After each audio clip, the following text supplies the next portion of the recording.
We have an Acura RSX 02 to 04 headlight package finished up this evening. These were built on brand new black housing with clear reflector style headlights. Customer chose the Morimoto Mini D2S 5.0 by Xenon projectors. This is a new offering from Morimoto. They have the blue tinted clear lens, very good performers.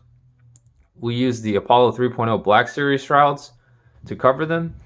These are factory black shrouds. These are not painted. Now the customer also opted for the Faux Quad option that we offer. So a mini H1 lens and lens holder was mounted in the high beam reflector bowl area and also covered with a matching Apollo 3.0 Black Series shroud. The bowls are not painted, it's just reflection from the gloss black shrouds.